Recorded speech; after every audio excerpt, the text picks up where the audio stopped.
നമസ്കാരം. മാതൃരാജ്യത്തിൻ്റെ നന്മകളിൽ അഭിമാനിക്കുകയും വേദനകളിൽ സങ്കടപ്പെടുകയും ചെയ്യുന്നവരാണ് പ്രവാസികൾ. അതുകൊണ്ട് തന്നെ നാട്ടിലെ ഓരോ പ്രശ്നങ്ങളിലും അവർ സജീവമായി ഇടപെടുന്നു. ഇത്തരം രണ്ട് സംഭവങ്ങളിലേക്കാണ് നിങ്ങളുടെ ശ്രദ്ധ ക്ഷണിക്കുന്നത്. സ്വാഗതം ഗൾഫ് ദിസ് വീക്കിന്റെ മറ്റൊരു അധ്യായത്തിലേക്ക്. കൊച്ചി വിമാനത്താവളം രാജ്യാന്തര ഹബ്ബാക്കാൻ പ്രവാസികളുടെ സമ്മർദ്ദം. ഗൾഫിലെ പ്രവാസി സംഘടനകളെ ഏകോപിപ്പിച്ച് സമ്മർദ്ദം ശക്തമാക്കാനാണ് തീരുമാനം. സമസ്ത മേഖലകളിലും സമഗ്ര വികസനം കൊണ്ടുവരേണ്ട രാജ്യാന്തര വിമാനത്താവളങ്ങളുടെ പട്ടികയിൽ നിന്ന് കേരളത്തിലെ 3 വിമാനത്താവളങ്ങളെ ഒഴിവാക്കിയ നടപടിയാണ് പ്രവാസികളുടെ പ്രതിഷേധത്തിന് ഇടയാക്കിയത്. ഡൽഹി, മുംബൈ, ചെന്നൈ, ബംഗളൂരു, ഹൈദരാബാദ്, കൊൽക്കത്ത എന്നീ 6 വിമാനത്താവളങ്ങളെയാണ് ഇന്റർനാഷണൽ ഹബ്ബുകളായി പ്രഖ്യാപിച്ചിരിക്കുന്നത്. ഈ വിമാനത്താവളങ്ങളായിരിക്കും വിദേശത്തു നിന്ന് ഇന്ത്യയിലേക്കും തിരിച്ചും രാജ്യാന്തര യാത്രയ്ക്കുള്ള ഇന്ത്യയിലെ പ്രവേശന കവാടങ്ങൾ. അതുവഴി രാജ്യാന്തര സർവീസുകളുടെ വർധന കൊച്ചിക്ക് നഷ്ടമാകും. യാത്രക്കാരുടെ എണ്ണം വർദ്ധിക്കുന്നതിനനുസരിച്ച് സർവീസുകളുടെ എണ്ണം കൂട്ടിയില്ലെങ്കിൽ ടിക്കറ്റ് നിരക്കുകൾ അമിതമായി കൂടുകയും യാത്രാ ദുരിതം വർദ്ധിക്കുകയും ചെയ്യുമെന്നാണ് ഇവർ ചൂണ്ടിക്കാട്ടുന്നത്. ഏറ്റവും കൂടുതൽ മലയാളികൾ ഗൾഫ് മേഖലയിലാണുള്ളത്. അവർ നേരിടുന്ന ഏറ്റവും വലിയ പ്രശ്നം എന്ന് പറയുന്നത് യാത്രാ ചെലവും അതുപോലെ തന്നെ യാത്രാ സൗകര്യങ്ങളുടെ കുറവുമാണ്. ഭാവിയിൽ ഇന്റർനാഷണൽ ഹബ്ബുകളിലേക്കായിരിക്കും കൂടുതൽ അന്താരാഷ്ട്ര സർവീസുകൾ ഏർപ്പെടുത്തുക. അത് നമ്മുടെ ഇന്റർനാഷണൽ എയർപോർട്ടിലെ അന്താരാഷ്ട്ര സർവീസുകളുടെ എണ്ണം കുറയുകയും അതുവഴി നമുക്ക് ആവശ്യമായിട്ടുള്ള യാത്രാ സൗകര്യങ്ങൾ ഇല്ലാതെ വരും. അങ്ങനെ വരുമ്പോൾ പ്രധാനമായിട്ടും യാത്രാ ചെലവ്, യാത്രാ കൂലി അമിതമായി വർദ്ധിപ്പിക്കുന്നതിനുള്ള സാഹചര്യം ഈ എയർലൈൻസുകൾക്കുണ്ടാവും. കൂടാതെ നമുക്ക് ആവശ്യമായിട്ടുള്ള ഇന്റർനാഷണൽ സർവീസുകൾ ഇല്ലാണ്ട് വരുമ്പോൾ മറ്റു പല എയർപോർട്ടുകൾ വഴി മാത്രമായിരിക്കും നമുക്ക് യാത്ര ചെയ്യാൻ കഴിയുക. യാത്രക്കാരുടെ എണ്ണത്തിൽ ഇന്ത്യയിൽ 4ാം സ്ഥാനമാണ് കൊച്ചി രാജ്യാന്തര വിമാനത്താവളത്തിനുള്ളത്. 202 രാജ്യങ്ങളിലെ 60 ലക്ഷം പേർ കഴിഞ്ഞ വർഷം ഇതിലൂടെ യാത്ര ചെയ്തു. 16% വർധന. പുതിയ വ്യോമയാന നയമനുസരിച്ച് വിമാനത്താവളങ്ങളുടെ രൂപകൽപ്പനയും വികസനവും ഇനി മുതൽ ഇന്റഗ്രേറ്റഡ് മൾട്ടി മോഡൽ ഹബ്ബായിട്ടായിരിക്കും. അതുവഴി കൊച്ചി വിമാനത്താവളത്തിന്റെ വികസനം, അനുബന്ധ സേവനങ്ങളുടെ ഗുണനിലവാരം, വ്യോമയാന മേഖലയുമായി ബന്ധപ്പെട്ട ബിസിനസ്സുകളുടെയും വ്യവസായങ്ങളുടെയും വളർച്ച മുതലായവ മുരടിക്കും. ഹബ്ബിൽ ഉൾപ്പെടുത്തിയ 6 വിമാനത്താവളങ്ങൾക്ക് മാത്രമായിരിക്കും കേന്ദ്ര സർക്കാരിന്റെ വികസന പദ്ധതികൾ കേന്ദ്രീകരിക്കുക എന്നതാണ് ഏറ്റവും വലിയ ആശങ്ക. ഒരു യാത്രാ പ്രശ്നം മാത്രമല്ല ഇതിൽ കാണുന്നത്. പ്രത്യേകിച്ച് നമുക്കറിയാം 85,000 കോടി രൂപയാണ് കഴിഞ്ഞ വർഷം പ്രവാസികൾ കേരളത്തിൽ കൊണ്ടുവന്നിരിക്കുന്നത്. ഇത് അടുത്ത വർഷം 1 ലക്ഷം കോടിയാക്കണമെന്നുള്ള ഒരു ലക്ഷ്യം, അത് ഓരോ ഇയറും വർദ്ധിപ്പിച്ച് വരണമെന്നുള്ള ലക്ഷ്യം ഒരു ഗവൺമെൻറ്റിന് വേണം. അപ്പോൾ ആ ഒരു ലക്ഷ്യമുണ്ടെങ്കിൽ, ആ ഒരു പോളിസി ഉണ്ടെങ്കിൽ അതിൻ്റെ അടിസ്ഥാനപരമായിട്ടുള്ള എന്തെല്ലാം സൗകര്യങ്ങളാണ് ഈ മനുഷ്യ വിഭവശേഷിക്ക് ചെയ്തു കൊടുക്കേണ്ടത് എന്ന് ഗവൺമെൻറ് ആലോചിക്കേണ്ടതാണ്. ആ ആലോചനയിൽ ഏറ്റവും പ്രധാനപ്പെട്ടത് അവരുടെ കണക്ടിവിറ്റിയാണ്. അപ്പോൾ ഈ കണക്ടിവിറ്റിയും ഈ യാത്രാ വേഗതയും വർദ്ധിപ്പിക്കുവാൻ ഇന്നത്തെ ഒരു സാഹചര്യത്തിൽ ഇന്റർനാഷണൽ ഹബ്ബ് എന്തുകൊണ്ടും അനിവാര്യമാണ്. ഇതൊരു എയർപോർട്ടിനെ നവീകരിക്കുക അല്ലെങ്കിൽ കുറേ ഇൻഫ്രാസ്ട്രക്ചർ അവിടെ കൊണ്ടുവരിക എന്നുള്ളത് മാത്രമല്ല. അപ്പോൾ ഒരുപാട് അനുബന്ധ കാര്യങ്ങൾ ചെയ്യേണ്ടത് സംസ്ഥാന ഗവൺമെൻറ്റാണ്. തീർച്ചയായിട്ടും ഇതിൻ്റെ ഓരോ ഇൻവെസ്റ്റ്മെൻറ്റും 10 മടങ്ങായിട്ട് സംസ്ഥാനത്ത് തന്നെ ഉൽപാദന മേഖലയിൽ ഒരുപാട് സാമ്പത്തിക നേട്ടം ഉണ്ടാക്കുന്നതായതുകൊണ്ട് ഈ ഒരു സാമ്പത്തികമായിട്ടുള്ള ഇതിൻ്റെ വശം തീർച്ചയായിട്ടും ഗവൺമെൻറ്റിനെ സംബന്ധിച്ച് ഒരു നിലക്കും ഭയപ്പെടേണ്ടതില്ല. കേരളത്തിലെ 3 വിമാനത്താവളങ്ങളും ഹബ്ബിൽ ഉൾപ്പെടുത്താൻ യോഗ്യരാണെങ്കിലും കുറഞ്ഞപക്ഷം കൊച്ചിയെ എങ്കിലും ഉൾപ്പെടുത്തണമെന്നും ഇതിനായി സംസ്ഥാന കേന്ദ്ര സർക്കാരുകളിൽ സമ്മർദ്ദം ചെലുത്തുമെന്നും പ്രവാസി സംഘടനാ നേതാക്കൾ പറഞ്ഞു. ഗൾഫ് രാജ്യങ്ങളിലെ പ്രവാസി സംഘടനകളെ ഏകോപിപ്പിച്ച് പ്രധാനമന്ത്രി നരേന്ദ്രമോദിക്കും കേന്ദ്ര വ്യോമയാന മന്ത്രിക്കും നിവേദനം നൽകുന്നതിന് പുറമെ കേരളത്തിലെ MP-മാരെ കൊണ്ട് കേന്ദ്രത്തിൽ സമ്മർദ്ദം ചെലുത്താനും പദ്ധതിയുണ്ട്. അടുത്തുതന്നെ UAE-യിലെത്തുന്ന കേരള ആഭ്യന്തരമന്ത്രി രമേശ് ചെന്നിത്തലയെ നേരിട്ട് കണ്ട് കാര്യങ്ങൾ ബോധ്യപ്പെടുത്തും. തുടർന്ന് പ്രതിനിധി സംഘം ഡൽഹിയിലെത്തി കാര്യങ്ങൾ വിശദീകരിക്കാനാണ് പദ്ധതി. നമ്മളെ സംബന്ധിച്ചുള്ള 50-ലധികം സ്കൂളുകളുടെ ഉണ്ട്. ജൂൺ ജൂലൈയിൽ ഇത് അടയ്ക്കുമ്പോൾ അവർ നാട്ടിൽ പോകുന്നതാണ്. അവർക്കൊക്കെ ഈ ഹബ്ബ് വന്നില്ലെങ്കിൽ ഈ നമ്മൾ മറ്റ് സ്റ്റേറ്റിൽ ഈ ഹബ്ബുള്ളടുത്ത് ഇറങ്ങിയിട്ട് നമ്മൾ കൊച്ചിയിലൊക്കെ തിരുവനന്തപുരത്തും കാലിക്കട്ടിലും ഇറങ്ങേണ്ട ഒരു ഗതികേടിൽ നമ്മളെത്തും. അപ്പോൾ നമ്മൾ ഇത് ഗൗരവമായിട്ട് എടുത്തുകൊണ്ട് ഹബ്ബിന് യോഗ്യരാണെന്നും നമുക്ക് ഈ ഹബ്ബ് വാങ്ങിയെടുക്കാനുള്ള ശ്രമം തുടരണം. ഞങ്ങളിവിടെ ആദ്യമായിട്ട് ഇങ്ങനെ ഒന്ന് കൂടുന്നു. ഇത് കഴിഞ്ഞാൽ എല്ലാ സംഘടനകളെയും വിളിച്ചു കൂട്ടാനും അതുപോലെ തന്നെ സ്കൂൾ കമ്മ്യൂണിറ്റിയെ വിളിച്ചു കൂട്ടാനും ട്രാവൽ ഏജൻസി നടത്തുന്ന നമ്മുടെ മലയാളികളെ എല്ലാവരെയും സംഘടിപ്പിച്ചുകൊണ്ട് സംഘടിതമായിട്ട് തന്നെ ഇപ്പം CM അവിടെ ചെയ്ത് അവർ പോകുന്നത് പോലെ തന്നെ ഇവിടുന്ന് ഒരു റെപ്രസെൻറ്റേഷൻ നമ്മൾ പ്രൈം മിനിസ്റ്ററെയും സിവിൽ ഏവിയേഷൻ മിനിസ്റ്ററെയും അപ്പോയിൻമെൻറ്റ് എടുത്തുകൊണ്ട് ഇവിടുന്ന് തന്നെയും പ്രതിനിധികൾ 6-7 പേര് പോയിക്കൊണ്ട് ഇതിന്റെ കാര്യങ്ങൾ ഗൗരവത്തോടുകൂടി ഇത് അവതരിപ്പിക്കുകയും വിമാനത്താവളങ്ങളിലെ സൗകര്യങ്ങൾ രാജ്യാന്തര നിലവാരത്തിലേക്ക് ഉയർത്തൽ, റൺവേകളുടെ വികസനം, ലഗേജ് കൈകാര്യം ചെയ്യുന്നതിനും ചരക്ക് ഗതാഗതത്തിനും ആധുനിക സംവിധാനങ്ങൾ, ടിക്കറ്റ് ബുക്കിംഗ്, ബോർഡിംഗ്, ചെക്കിംഗ് സംവിധാനങ്ങൾക്ക് പുതിയ സാങ്കേതികവിദ്യയുടെ ഉപയോഗം എന്നിവ ഹബ്ബിൽ ഉൾപ്പെടുത്തിയ വിമാനത്താവളങ്ങളെ മാത്രം കേന്ദ്രീകരിച്ചുകൊണ്ടുള്ള വികസനമായിരിക്കും. അനുബന്ധ സേവനങ്ങളായ മെട്രോ, റെയിൽവേ, റോഡ്, ട്രക്ക് സർവീസുകളുടെ കണക്ടിവിറ്റി എല്ലാം ഇതിന്റെ ഭാഗമായി വികസിപ്പിക്കും. വ്യോമയാന മേഖലയുമായി ബന്ധപ്പെട്ട് ടൂറിസം, തീർത്ഥാടന കേന്ദ്രങ്ങളുടെ വികസനം, ഹോട്ടലുകളും അനുബന്ധ സൗകര്യങ്ങളും, IT മേഖല, ടെക്നോ പാർക്ക്, ഫ്രീ സോൺ തുടങ്ങിയവയെല്ലാം തുടർ വികസനങ്ങളാണ്. ഇതെല്ലാം കേരളത്തിൽ നിഷേധിക്കപ്പെടുകയാണെന്ന് ട്രാവൽ രംഗത്തെ വിദഗ്ധർ വിലയിരുത്തുന്നു. ഡ്രീം ലൈനർ എയർക്രാഫ്റ്റ് 19 എണ്ണമാണ് എയർ ഇന്ത്യയുടെ കയ്യിലിരിക്കുന്നത്. എന്നാൽ അതിൽ ഒരു എണ്ണം പോലും കേരളത്തിലേക്ക് ഓപ്പറേറ്റ് ചെയ്യുന്നില്ല. അപ്പോൾ ഇത്തരം വലിയ വിമാനങ്ങൾ ഓപ്പറേറ്റ് ചെയ്യുകയാണെങ്കിൽ ഒരു പരിധി വരെ വില കൂടുന്നത് പിടിച്ചു നിൽത്താൻ സാധിക്കുമെന്നുള്ളത് തീർച്ചയാണ്. അപ്പം ഈ പുതിയ സംരംഭം വഴി, ഈ ഹബ്ബായി തിരഞ്ഞെടുക്കപ്പെടുക വഴി കേന്ദ്ര സർക്കാരിൻ്റെ ഭാഗത്തുനിന്നും കൂടുതൽ ഫണ്ട് ഇത്തരം കാര്യങ്ങൾ അപ്ഗ്രഡേഷനും പുതുതായിട്ടുള്ള പല സംവിധാനങ്ങൾ ഏർപ്പെടുത്തുന്നതിന് സർക്കാരിൽ നിന്നും ഗ്രാൻഡ് ലഭിക്കുന്നു. അത്തരമൊരു പദ്ധതി കേരളത്തിൽ വരികയാണെങ്കിൽ അതിൻ്റെ ഗുണഫലം അനുഭവിക്കുന്ന പ്രവാസികൾ മാത്രമായിരിക്കില്ല, കേരളത്തിൽ വരുന്നതായ ടൂറിസ്റ്റുകൾക്കും മറ്റെല്ലാവർക്കും അതിൻ്റെ ഗുണഫലം അനുഭവിക്കാൻ സാധിക്കും. 2011 ആകുമ്പോൾ കൊച്ചി രാജ്യാന്തര വിമാനത്താവളം 1.2 കോടി യാത്രക്കാർ ഉപയോഗിക്കുമെന്നാണ് എയർപോർട്ട് അതോറിറ്റിയുടെ കണക്ക്. 2030 ആകുമ്പോഴേക്കും അത് 2 കോടിയായി ഉയരും. ഇതോടെ ഇന്ത്യയിലെ മികച്ച വിമാനത്താവളങ്ങളുടെ പട്ടികയിൽ മുന്നിലായിരിക്കും കൊച്ചിയുടെ സ്ഥാനം എന്ന് പറയുന്ന സർക്കാർ തന്നെയാണ് കൊച്ചിയെ അവഗണിക്കുന്നതെന്നാണ് ഇവരുടെ ആരോപണം. 3 കോടി വിദേശ ഇന്ത്യക്കാരിൽ 30% മലയാളികളാണ്. അതിൽ തന്നെ ഭൂരിഭാഗവും ഗൾഫിൽ ജോലി ചെയ്യുന്ന തുച്ഛവരുമാനക്കാരായ തൊഴിലാളികളും. ഹബ്ബിൽ ഉൾപ്പെടുത്തിയില്ലെങ്കിൽ അധിക യാത്രാ ചെലവും യാത്രാ ദുരിതവുമായിരിക്കും ഉണ്ടാവുക. ഇത് മുൻകൂട്ടി കണ്ടുകൊണ്ടാണ് പ്രവാസി മലയാളികളും പൊതുസമൂഹവും ജനപ്രതിനിധികളും രാഷ്ട്രീയ നേതൃത്വവും സർക്കാരും ഒത്തൊരുമിച്ച് പ്രവർത്തിച്ചില്ലെങ്കിൽ ഭാവിയിൽ കേരളത്തിലുണ്ടാകുന്ന നഷ്ടം താങ്ങാവുന്നതിനും അപ്പുറമായിരിക്കുമെന്ന് നേതാക്കൾ പറയുന്നത്.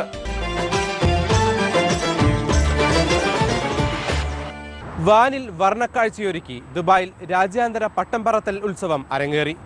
ഇന്ത്യ ഉൾപ്പെടെ 25 രാജ്യങ്ങളിൽ നിന്നുള്ള ആയിരക്കണക്കിന് പട്ടങ്ങൾ ഒരേ സമയം പറന്നപ്പോൾ ദുബായ് നിവാസികൾക്ക് അത് പുത്തൻ കാഴ്ചയായി.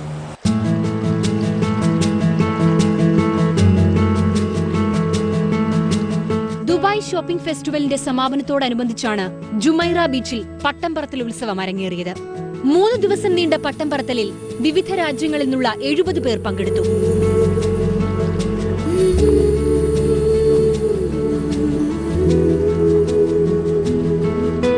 പരമ്പരാഗത രീതിയിലുള്ള പട്ടങ്ങൾക്ക് പുറമെ മൃഗങ്ങൾ, പക്ഷികൾ, കാർട്ടൂൺ കഥാപാത്രങ്ങൾ തുടങ്ങി വൈവിധ്യമാർന്ന 100 കണക്കിന് പട്ടങ്ങൾ കൗതുകമേകി വാനിൽ പാറിപ്പറന്നു.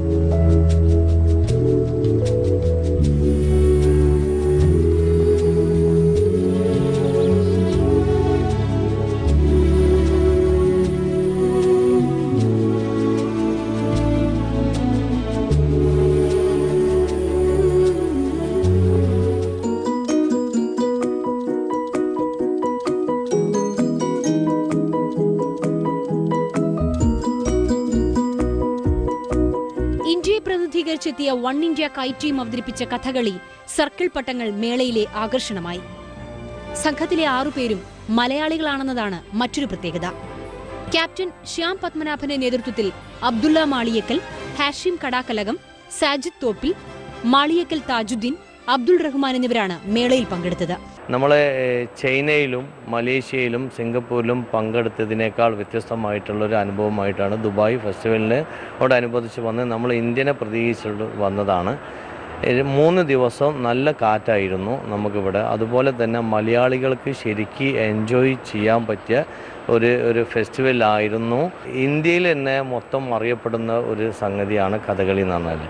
അപ്പോൾ അതുകൊണ്ടാണ് ഇത് വേൾഡിൽ ഒരു യൂറോപ്യൻസൊക്കെ അറിയപ്പെടുന്ന ഒരു സംഗതിയാണ് കഥകളി. അതുകൊണ്ടാണ് ഞങ്ങൾ ഈ കഥകളി സെലക്ട് ചെയ്യാൻ. അതേമാതിരി റൗണ്ട് കൈറ്റ് 4-5 ഐറ്റം നമ്മളെ കയ്യിലുണ്ട്. ഒന്ന് സർക്കിൾ കൈറ്റ്, അതാണ് ഇവിടെ ഏറ്റവും നല്ല പെർഫോം ചെയ്യാൻ നമുക്ക് പറ്റിയത്.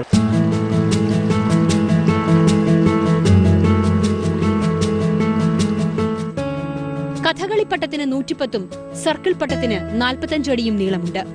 ഡൽഹി ആസ്ഥാനമായുള്ള ഇന്ത്യ കൈറ്റ് ടീമിന്റെ കേരളത്തിലെ പ്രവർത്തന കേന്ദ്രം കൊച്ചിയാണ്. നിരവധി അന്താരാഷ്ട്ര പട്ടംപറത്തൽ മേളകളിൽ സമ്മാനങ്ങൾ നേടിയ സംഘമാണിത്. ഇന്ത്യയ്ക്ക് പുറമെ ആതിഥേയരായ UAE, US, Canada, Switzerland, Kuwait, Japan, ദക്ഷിണാഫ്രിക്ക, തായ്ലൻഡ്, മലേഷ്യ എന്നീ രാജ്യക്കാരുടെ സജീവ പങ്കാളിത്തവും ഉണ്ടായിരുന്നു. അതത് രാജ്യങ്ങളുടെ ദേശീയ പതാകയുടെ നിറങ്ങളുള്ള പട്ടങ്ങളും ആകർഷണമായി.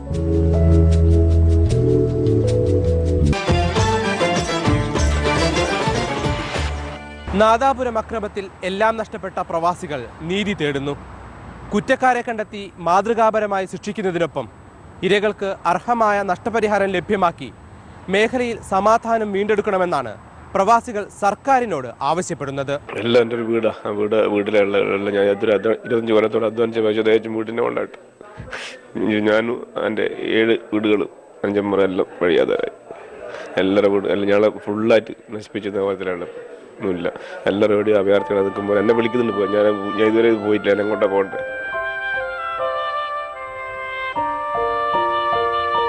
ദുബായിലെ ഒരു കഫറ്റീരിയ ജീവനക്കാരനായ വടക്കയിൽ മുസ്തഫയുടെ വിലാപമാണിത്. ദിവസേന 16 മണിക്കൂർ വീതം 25 വർഷം ജോലി ചെയ്ത് സമ്പാദിച്ച കിടപ്പാടമാണ് 1 മണിക്കൂർ കൊണ്ട് കൊള്ളയടിച്ച് അഗ്നിക്കിരയാക്കിയത്. ഇനി ഇതുപോലൊരു വീടുണ്ടാക്കുക എളുപ്പമല്ല. ഒരായുഷ്കാലത്തിന്റെ അധ്വാനം ചാരമായതോടെ കരിഞ്ഞത് മുസ്തഫയുടെയും കുടുംബത്തിന്റെയും സ്വപ്നങ്ങൾ കൂടിയാണ്. ഭാര്യയും മക്കളും അഭയാർത്ഥികളെ പോലെ പല വീടുകളിലായി കഴിയുന്നു. കിടപ്പാടമില്ലാത്തതിനാൽ താനും മകനും എങ്ങോട്ട് പോകുമെന്നാണ് ഇദ്ദേഹം ചോദിക്കുന്നത്. അനുജന്മാർ ഇതൊരാരിങ്ങനത്തെ രാഷ്ട്രീയ പ്രവർത്തനങ്ങളിൽ പങ്കെടുക്കുകയോ യാതൊരു അടിപിടി കേസുകൾ പെടുകയോ ഒന്നും ചെയ്തില്ല. ഇവിടുന്ന് ജോലി 6 മാസത്തേക്ക് നാട്ടിൽ പോയി തിരിച്ചു വരുന്ന ആൾക്കാരാണ്. യാതൊരുവിധ തരത്തിലുള്ള ഒരു പ്രകോപനമോ അല്ലെങ്കിൽ സംസാരമോ ഇതിൽ ഞങ്ങളുടെ ഭാഗത്ത് ഉണ്ടായിട്ടില്ല. മകന്റെ വേർപാടിൽ മനം നൊന്ത് കഴിയുന്നതും വീടുകൾ നഷ്ടപ്പെട്ടതിൽ വേവലാതിപ്പെടുന്നതും പ്രവാസികൾ തന്നെ.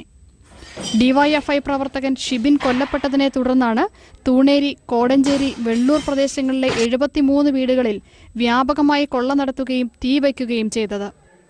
അക്രമങ്ങളിൽ 23 വീടുകൾ പൂർണ്ണമായും 50 വീടുകൾ ഭാഗികമായും തകർന്നു.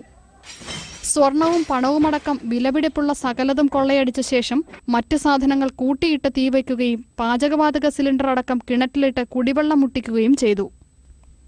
മേഖലയിൽ സമാധാനം വീണ്ടെടുക്കാൻ കർമ്മസമിതി രൂപീകരിച്ച പ്രവാസികൾ ചർച്ചയ്ക്കായി പ്രതിനിധി സംഘത്തെ കേരളത്തിലേക്ക് അയക്കുകയും ചെയ്തു. ഭാസ്കരൻ എന്ന് പറയുന്ന പ്രവാസിയുടെ മകനാണ് നാട്ടിൽ ഈ അരുംകൊലയ്ക്ക് വിധേയപ്പെട്ടത്.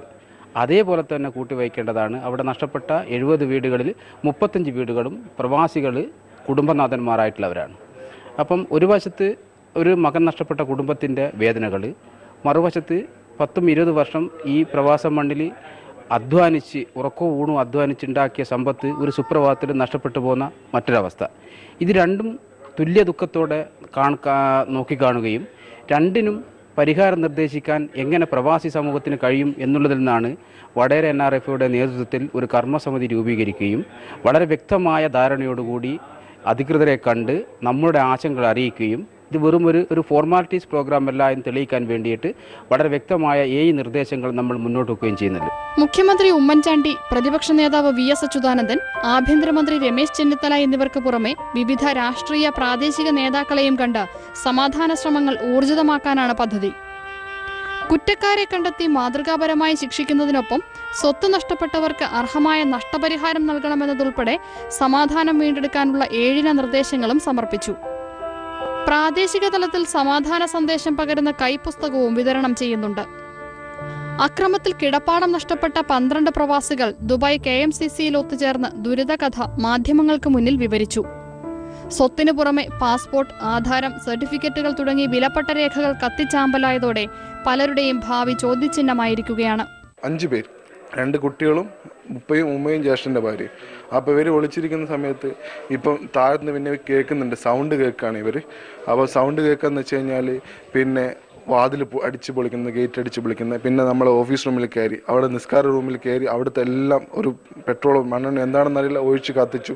അടുത്ത റൂമിൽ കയറി അളമാരൊക്കെ മറച്ചിട്ടു, എല്ലാം കത്തിച്ചു. അടുത്ത റൂമിൽ കയറി എല്ലാം മറിച്ചിട്ടു, എല്ലാം കത്തിച്ചു. നമ്മളെല്ലാ സർട്ടിഫിക്കറ്റ്സും ആധാരവും പൈസയും സ്വർണവും എല്ലാം നഷ്ടപ്പെടുത്തിയതിന് ശേഷം അവർ പിന്നെ വീട്ടിലൊരു ബൈക്ക് ഉണ്ടായിരുന്നു, ആ ബൈക്ക് ഞങ്ങൾ അടുക്കളയിൽ കയറ്റി വെച്ചതാണ്. അടുക്കളയിൽ നിന്ന് ഇങ്ങോട്ടേക്ക് എടുത്തു കൊണ്ടുവന്നതിന് ശേഷം ബാക്കിലെ കോലായിലിട്ടിട്ടാണ് ബൈക്ക് കത്തിക്കുന്നത്. ഗ്യാസിൻ്റെ കുറ്റി എടുത്തിട്ട് കിണറ്റിലിടുന്നു. അരി എന്തിനു പറയണോ, അരി അടുക്കളയിലുണ്ടായിരുന്ന അരി വരെ അവർ കംപ്ലീറ്റ് വാരി വെതറി. പോലീസ് നോക്കി നിൽക്കെയാണ് ഇതെല്ലാം സംഭവിച്ചതെന്നും സംഭവ ദിവസം നാട്ടിലുണ്ടായിരുന്ന സമീർ തയ്യുള്ളതിൽ പരാതിപ്പെട്ടു. 50ഓളം വരുന്ന CPM പ്രവർത്തകർ വീട്ടിൽ കയറി ആദ്യം വന്ന് എല്ലാം പുറത്തുനിന്നെല്ലാം എറിഞ്ഞ് തകർത്ത്, പിന്നെ നമ്മളെ വീടൊക്കെ പൂട്ടിയിരുന്നു. ബാക്കിലെ ഗ്രിൽസും ഡോറും പൊട്ടിച്ചാണ് അവരകത്ത് കയറി. അക്രമം ഭയന്ന 150-ലേറെ പേർ വീടൊഴിഞ്ഞ് ബന്ധുവീടുകളിൽ അഭയം തേടിയിരിക്കുകയാണ്. പ്രതികളുടെ വീഡിയോ സഹിതം സർക്കാരിന് കൈമാറിയിട്ടും നടപടിയുണ്ടായില്ലെന്നും ആരോപിച്ചു. പക്ഷപാതപരമായി പെരുമാറിയ നാദാപുരത്തെ പോലീസിനെതിരെ നടപടി വേണമെന്ന് KMCC നേതാക്കളായ ഇബ്രാഹിം എളേറ്റിൽ, PK അൻവർ നഹ എന്നിവർ ആവശ്യപ്പെട്ടു. പ്രതികളെ എത്രയും വേഗം അറസ്റ്റ് ചെയ്ത് തൊണ്ടി മുതൽ കണ്ടെടുക്കാൻ സർക്കാർ നടപടി സ്വീകരിക്കണം. വീടും സമ്പത്തും നഷ്ടപ്പെട്ടവർക്ക് നഷ്ടപരിഹാരം നൽകണം. എല്ലാം നഷ്ടപ്പെട്ട് ഇപ്പോൾ രണ്ടാമത് വീട്ടിൽ ചെല്ലാനാവാത്തൊരവസ്ഥയിലുള്ളത്. കാരണം ഉമ്മ വേറെയുള്ളത്, പെങ്ങൾ വേറെയുള്ളത്, എല്ലാം വേറെ പുറത്ത്. ഉമ്മാൻ്റെ ആങ്ങളുടെ കൂടെ പിന്നെ മോളെ കൂടെ എല്ലായിട്ട് ഇപ്പോൾ ഉള്ളത്. വേറെ ഒരു മോളുണ്ട്, പെങ്ങളുണ്ട്, അവരെല്ലാം ഉള്ളത്. അങ്ങനെ ഇപ്പോൾ നമ്മളെ പുരയിൽ ഇപ്പോൾ ചെല്ലണമെങ്കിൽ രണ്ടാമത് വീടൊരു നിർമ്മിക്കേണ്ട അങ്ങനത്തെ ഒരു അവസ്ഥയിലാണ് ഉള്ളത്.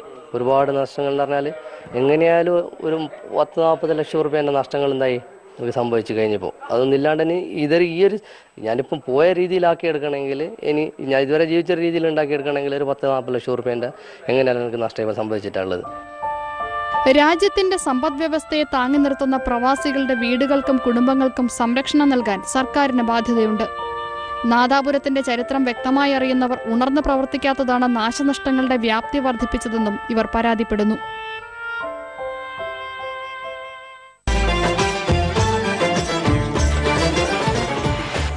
പുതിയ റൈഡുകളും വിനോദ പരിപാടികളും ഉൾപ്പെടുത്തി ഗ്ലോബൽ വില്ലേജ് മുഖം മിനുക്കുന്നു. കുടുംബ സന്ദർശകരെ ലക്ഷ്യമിട്ടുള്ള പരിപാടികൾക്കാണ് ആഗോള ഗ്രാമം ഊന്നൽ നൽകുന്നത്.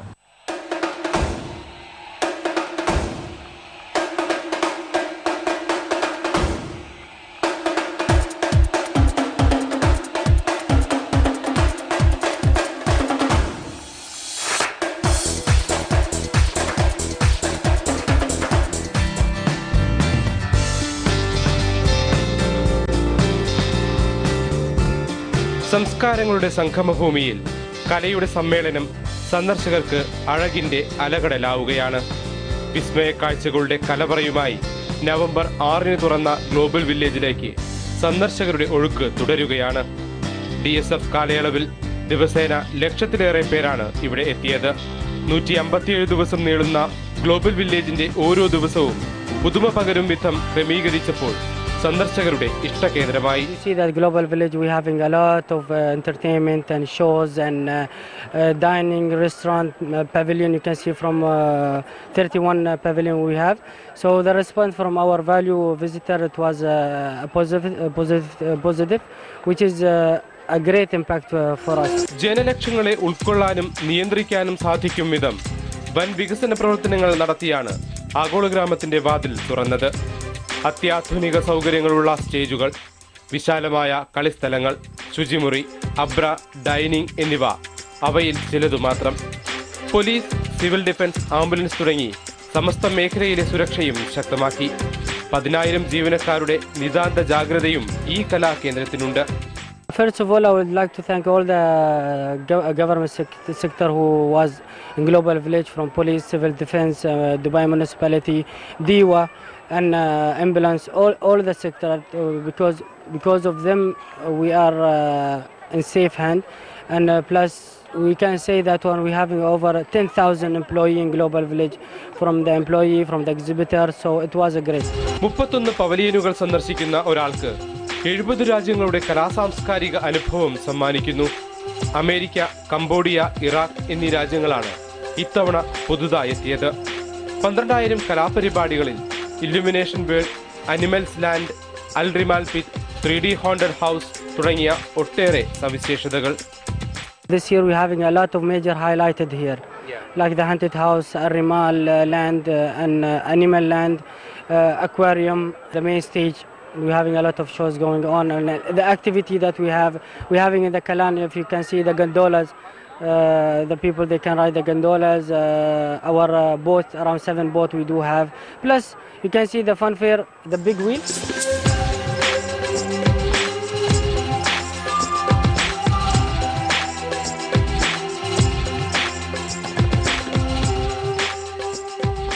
ലോകോത്തര രുചികൾ സമ്മേളിക്കുന്ന ഡൈനിങ് വിഭാഗത്തിനുമുണ്ട് പുതുമകൾ. 25 റെസ്റ്റോറന്റുകളും 150 കിയോസ്കുകളും 3500-ലേറെ ഔട്ട്ലെറ്റുകളും ഈ ലോകഗ്രാമത്തെ സമ്പന്നമാക്കുന്നു. Here we're having over 25 restaurants. So you are talking about the Moroccan restaurant Tanja, you are talking about Pakistan restaurant, Afghanistan, Asian, Turkish, Egypt, Arabic food, Arabic dining. I mean, a lot of variety. Everybody can enjoy it. ഭാഗ്യചിഹ്നമായ ഗ്ലോബോയുടെ കലാവിരുന്നുകൾക്ക് പുറമെ ഗ്ലോബോ സെന്ററും തുറന്നിട്ടുണ്ട്. ഗ്ലോബോയുടെ ചിത്രം ആലേഖനം ചെയ്ത T shirt, തൊപ്പി, cup, കളിപ്പാട്ടങ്ങൾ എന്നിവയും ഇവിടെ കിട്ടും. വർണ്ണവെളിച്ചം തൂകിയ ആകാശദൃശ്യം ആഗോള ഗ്രാമത്തെ കൂടുതൽ സുന്ദരിയാക്കിയിട്ടുണ്ട്. വേൾഡ് ഓഫ് വീലിൽ നിന്നുള്ള മനോഹര കാഴ്ചയാണിത്. ഇതുപോലെ ഇതുവരെ കാണാത്ത കലാവിരുന്നൊരുക്കി സന്ദർശകരെ മാടി വിളിക്കുകയാണ് ഗ്ലോബൽ വില്ലേജ്.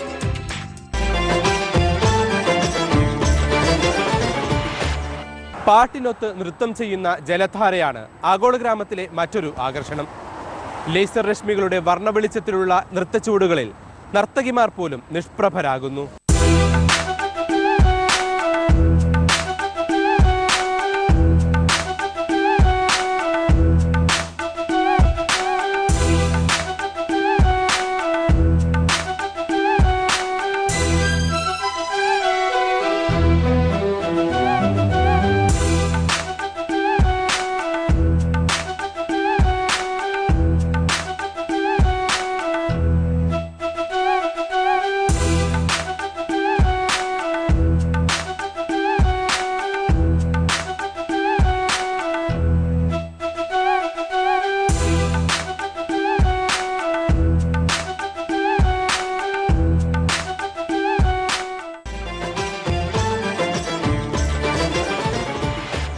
ഗൾഫ് ദിസ് വീക്കിന്റെ ഈ ലക്കം ഇവിടെ പൂർണ്ണമാകുന്നു. നിങ്ങളുടെ അഭിപ്രായങ്ങളും നിർദ്ദേശങ്ങളും വിമർശനങ്ങളും ഞങ്ങളെ അറിയിക്കുക. വിലാസം: producer, Gulf this week, PO Box 502638, Dubai media city, UAE. Phone 0437489921, fax 0442646646, email mmtvdubai@gmail.com.